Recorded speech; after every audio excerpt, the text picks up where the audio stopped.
Hi friends, welcome to AH times. Friends, ఈరోజు మీ అందరికీ కొన్ని ఇంపార్టెంట్ అప్డేట్స్ గురించి చెప్పడానికి ఒక వీడియోని చేస్తున్నానండి. సో నేను చెప్పబోయే ఇంపార్టెంట్ అప్డేట్స్ ఏంటంటే నేను స్టెప్ బై స్టెప్ మీకు క్లియర్గా అయితే ఎక్స్ప్లెయిన్ చేస్తానండి. సో మీరు చేయవలసింది ఏంటంటే ఈ వీడియోను స్కిప్ చేయకుండా ఎండ్ వరకు చూడండి, అప్పుడే మీకు క్లియర్గా అర్థమవుతుంది. అలాగే ఒక చిన్న రిక్వెస్ట్ ఫ్రెండ్స్, ఈ వీడియో కనుక నచ్చినట్లయితే తప్పకుండా లైక్ చేయండి. మీరు చేసినటువంటి లైకే నాకు ఎంకరేజ్మెంట్ అండ్ సపోర్టివిటీగా అయితే ఉంటుందండి.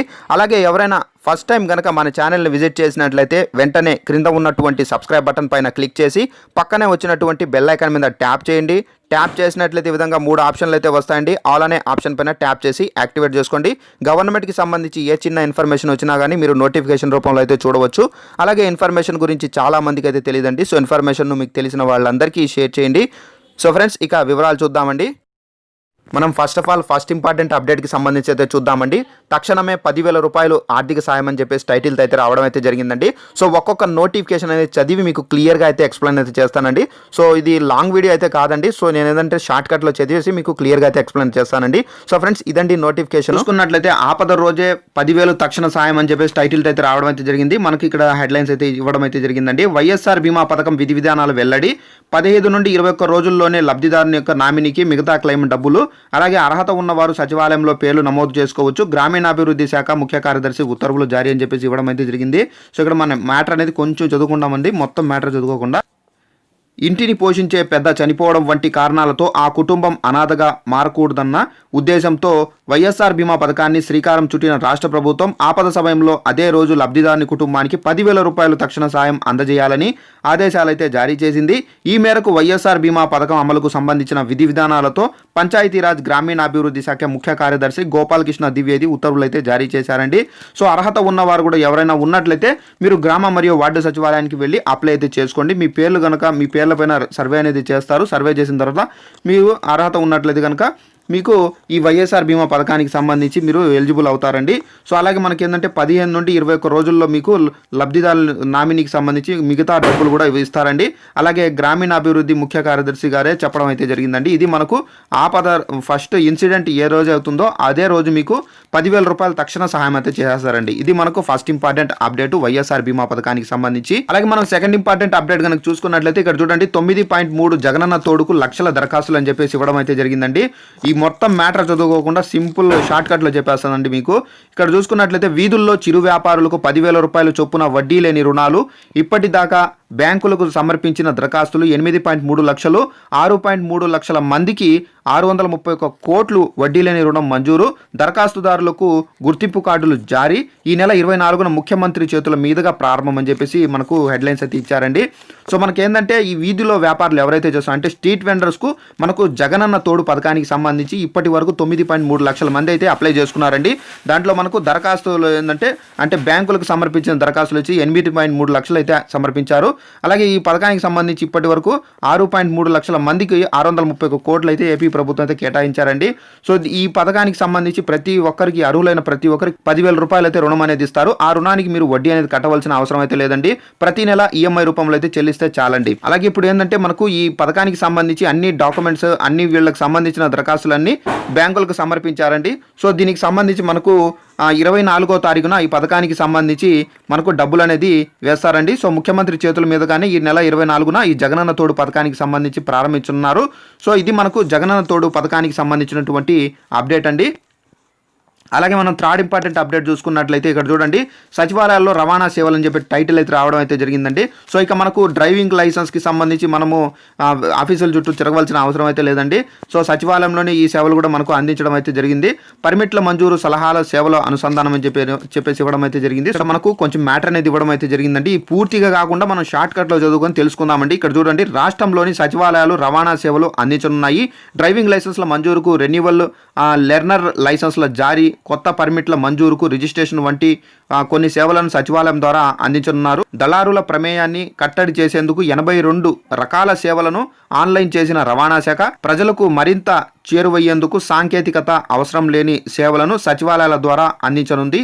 గ్రామ వార్డు సచివాలయాల్లో ఈ తరహా సేవలకు అవసరమైన ఏర్పాట్లు చేసేందుకు రవాణా శాఖ ఉన్నతాధికారులు పేర్కొంటున్నారు. వాహనదారులు రవాణా సేవలు పొందేందుకు దశాబ్దాలుగా దళారులపై ఆధారపడే పరిస్థితి ఉండేది.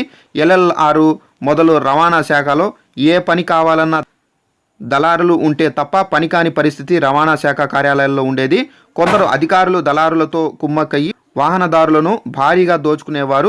సో ఫ్రెండ్స్, మనకేందంటే మనము కొత్తగా ఏదైనా లైసెన్స్ చేసుకోవాలనుకోండి, ఫస్ట్ ఆఫ్ ఆల్ మనం ఎవరిని కన్సల్ట్ అవుతామండి? దళారులకి డబ్బులు ఇచ్చి మనము వాళ్ళ సహకారంతో వెళ్ళి లైసెన్స్కి అనేది అప్లై చేస్తామండి. అంటే కొత్తగా లైసెన్స్కి అప్లై చేసుకోవాలంటే ఎవరికి తెలియదండి ప్రాసెస్ అనేది.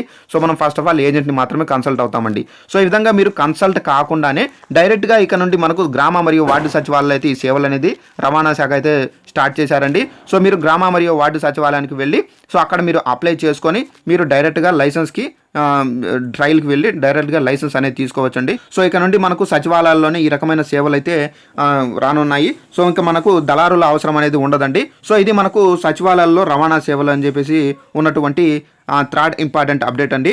అలాగే మనం ఫోర్త్ ఇంపార్టెంట్ అప్డేట్ కనుక చూసుకున్నట్లయితే, సో ఫ్రెండ్స్ ఇక్కడ చూసుకోండి, ఫోర్త్ ఇంపార్టెంట్ అప్డేట్ విద్యార్థులకు రేషన్ పంపిణీ చేయండి అని చెప్పేసి టైటిల్ అయితే రావడం అయితే జరిగింది.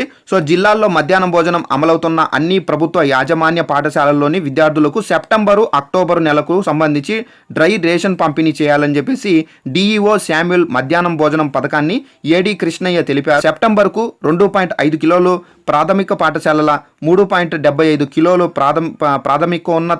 ఉన్నత పాఠశాలలకు విద్యార్థులకు పంపిణీ చేయాలన్నారు. కోడిగుడ్లు 14, చిక్కీలు 13 ఇవ్వాలి. అక్టోబర్ నెలకు ప్రాథమిక పాఠశాలలకు 1.3 కిలోలు, 1.95 కిలోలు ఉన్నత పాఠశాలలకు ఇవ్వాలి. కోడిగుడ్లు 7, చిక్కీలు 6 అదనంగా అందజేయనున్నారు. సో మనకేంటంటే సెప్టెంబరు అక్టోబర్ నెలలకు సంబంధించి డ్రై రేషన్ అయితే పంపిణీ చేస్తున్నారండి పిల్లలకు. సో ఇది మధ్యాహ్నం భోజనము అమలవుతున్న అన్ని పాఠశాలలకు సంబంధించి అయితే ఇది పంపిణీ చేయనున్నారండి. సో మనకు ఇది వాలంటీర్లకు సంబంధించి వాలంటీర్ పోస్టులకు దరఖాస్తులు స్వీకరణ అని చెప్పేసి టైటిల్ అయితే రావడం అయితే జరిగింది. సో రాజభద్రపురంలో ఇది మనకు వేకెన్సీస్ అయితే ఉన్నాయండి. రాజభద్రపురం మండలి పరిధిలో వివిధ కారణాలతో ఖాళీ అయిన 6 గ్రామ వాలంటీర్ పోస్టులకు అర్హులైన వారి నుండి దరఖాస్తులు స్వీకరించడానికి నోటిఫికేషన్ విడుదల చేసినట్లు స్థానిక ఎంపీడీఓ ఉషారాణి తెలిపారు. బూసయ్య వలస, మచ్చర్ల వలస, గొల్లపేట, కొట్టక్కి గ్రామ పంచాయతీల పరిధిలో ఒక్కొక్కటికి రొంపల్లి పంచాయతీలో 2 వాలంటీర్ పోస్టులు ఖాళీగా ఉన్నాయని, ఈ నెల 20 నుండి 24వ తేదీ వరకు దరఖాస్తులు చేసుకోవాలని, 25న పరిశీలన, 27 నుండి 29 వరకు ఎంపిక చేస్తుందని తెలిపడం అయితే జరిగింది. సో మనకేంటంటే ఈ నెల 20 నుండి 24వ తారీఖు అంటే ఫైనల్ డేట్, లాస్ట్ డేట్ అనేది 24వ తారీఖు వరకు మీరు అప్లై చేసుకోవాలండి ఈ పోస్టులకి. 25వ తారీఖున మీకు వెరిఫికేషన్ చేస్తారు. 27 నుండి 29 వరకు సెలెక్షన్ చేస్తారు. ఇది మనకు వాలంటీర్ పోస్టులకు సంబంధించినటువంటి అప్డేటు. అలాగే నెక్స్ట్ ఇంపార్టెంట్ అప్డేట్ చూసుకున్నట్లయితే కనుక, సో ఇక్కడ చూడండి, నెలాఖరుకు ఇన్పుట్ సబ్సిడీ అని చెప్పేసి టైటిల్ అయితే రావడం అయితే జరిగింది. నేరుగా రైతుల బ్యాంకు ఖాతాలో అయితే జమ చేస్తారండి ఈ సబ్సిడీ. మంత్రి కురసాల కన్నాబాబు గారు అయితే చెప్పడం అయితే జరిగింది. మండపేటలో ధాన్యం కొనుగోలు కేంద్రం ప్రారంభిస్తారండి. అలాగే ఇటీవల కురిసిన భారీ వర్షాలతో పంట నష్టపోయిన రైతులకు ఈ నెలాఖరుకు ఇన్పుట్ సబ్సిడీ నేరుగా వారి యొక్క బ్యాంక్ ఖాతాలకు జమ చేయనున్నట్లు రాష్ట్ర వ్యవసాయ శాఖ మార్కెటింగ్ శాఖ మంత్రి కురసాల కన్నాబాబు అయితే తెలిపారు. మండపేటలోని సొసైటీలో ఏర్పాటు చేసిన మనకు ఇది రైతులకు సంబంధించి ఏదైతే సబ్సిడీ ఇస్తారు కదా, సో ఇన్పుట్ సబ్సిడీని ఈ నెల ఆఖరిలో అయితే వాళ్ళ యొక్క అకౌంట్లో అయితే జమ చేస్తారని చెప్పేసి మనకు కన్నాబాబు గారు అయితే చెప్పడం అయితే జరిగిందండి. సో ఇది మనకు ఉన్నటువంటి అప్డేట్. అలాగే దీనికి సంబంధించి మ్యాటర్ కూడా ఇక్కడ ఇవ్వడం అయితే చూడండి ఇక్కడ మనకు మ్యాటర్ అయితే క్లియర్గా అయితే ఇచ్చారండి. అలాగే మనకు నెక్స్ట్ చూసుకున్నట్లయితే ఇసుక ఇంకాస్త ఈజీగా అని చెప్పేసి టైటిల్ అయితే రావడం అయితే జరిగిందండి. నచ్చిన చోట నుండి కావాల్సినంత కొనుగోలు అవకాశము. ఇసుక పాలసీ 19లో కీలక మార్పులకు ప్రభుత్వ నిర్ణయము. జిల్లాల్లో 13 రీచ్ల్లో అందుబాటులో ఇసుక త్వరలోనే అమలు. సో మనకి ఏంటంటే నచ్చిన చోట ముందేంటంటే మనకు ఈ ప్లేస్లో మన జిల్లాలోనే మనం తీసుకోవాలి, మన ప్రాంతంలోనే మన మండలంలోనే మనం ఇసుక అనేది తీసుకోవాలి బుక్ చేసుకునేసి అని చెప్పేసి రూల్ అయితే ఉన్నిందండి. ఇప్పుడు ఆ విధంగా లేకుండా మీకు ఎక్కడ ఇసుక అనేది నచ్చుతుందో అక్కడికే వెళ్ళి మీరు బుక్ చేసుకొని తీసుకోవచ్చు. లేకుంటే కనుక ఆఫ్లైన్ ద్వారా కూడా మనకు బుక్ చేసుకునే ఫెసిలిటీస్ కూడా మనకు ప్రభుత్వం అయితే కల్పించారండి. ఇక్కడ చూడండి, ఆన్లైన్ కష్టాలు ఇక లేకుండా అంతా ఆఫ్లైన్లోనే ఇసుకకు పొందేలా కొత్త విధానం అమల్లోకి రానుంది. నచ్చిన రీచ్ల నుండి కావాల్సినంత ఇసుకను నిర్ణయించిన ధరలకు మాత్రమే తీసుకెళ్లేలా ప్రభుత్వం ప్రణాళికలను సిద్ధం చేసింది. ఈ మేరకు కొత్త ఇసుక పాలసీని పలు కీలక మార్పులు శ్రీకారం అయితే చుట్టింది. రాష్ట్రంలో గత ప్రభుత్వ హయాంలో జరిగిన ఇసుక అక్రమాలకు అడ్డుకట్ట వేసేలా ప్రస్తుత సర్కారు ఇన్నాళ్ళు ఆన్లైన్ విధానాన్ని అయితే అమలు చేసిన సంగతి తెలిసిందే. సో మనకి ఇక్కడ ఏంటంటే ఫ్రెండ్స్, మనకు ముందు ఆన్లైన్లో బుక్ చేసుకుని ఇసుక అనేది తీసుకొని వెళ్ళేవారండి. ఇప్పుడు మీకు ఆన్లైన్ బుక్ చేసుకొని తంటాలు లేకుండా మీరు డైరెక్ట్గా వెళ్ళి డబ్బులు ఇచ్చేసి ఆఫ్లైన్ ద్వారా డైరెక్ట్గా మీరు డబ్బులు పే చేసేసారనుకోండి, ఇది చేస్తే కనుక మీరు ఇసుక అనేది తీసుకువెళ్ళొచ్చండి. సో ఈ విధంగా మనకు ఆఫ్లైన్లోనే ఇసుక అనేది తీసుకువెళ్ళేలాగైతే మనకు ప్రభుత్వం అయితే కొత్త నిర్ణయాలు అయితే తీసుకొని ఉందండి. అలాగే దీనికి సంబంధించి ఇక్కడ చూడండి, మనకు త్వరలోనే అమలు చేస్తారండి ఈ విధానాలని. సో మనకు మొదటి ప్యాకేజ్లో స్కీమ్లు, జిల్లాల్లో నాగవల్లి, వంశ నదీ తీరాల్లో నాణ్యమైన ఇసుక అందుబాటులో ఉంది. సో ఇక్కడ మనకు మ్యాటర్స్ అయితే ఇచ్చారు. సో ఇదంతా లేకుండా మనకు షార్ట్ కట్లో అయితే మీకు ఎక్స్ప్లెయిన్ అయితే చేశానండి. ఇది మనకు ఈరోజు ఉన్నటువంటి అప్డేట్స్. ఈ వీడియో కనుక నచ్చినట్లయితే తప్పకుండా లైక్ చేయండి. అలాగే మన ఛానల్ని సబ్స్క్రైబ్ చేసుకోకపోతే వెంటనే సబ్స్క్రైబ్ చేసుకొని పక్కనే ఉన్న బెల్ ఐకాన్ని యాక్టివేట్ చేసుకోండి. ఇలాంటి లేటెస్ట్ అండ్ జెన్యూన్ ఇన్ఫర్మేషన్ మీరు నోటిఫికేషన్ రూపంలో అయితే చూడవచ్చండి. Thanks for watching this video. All the best.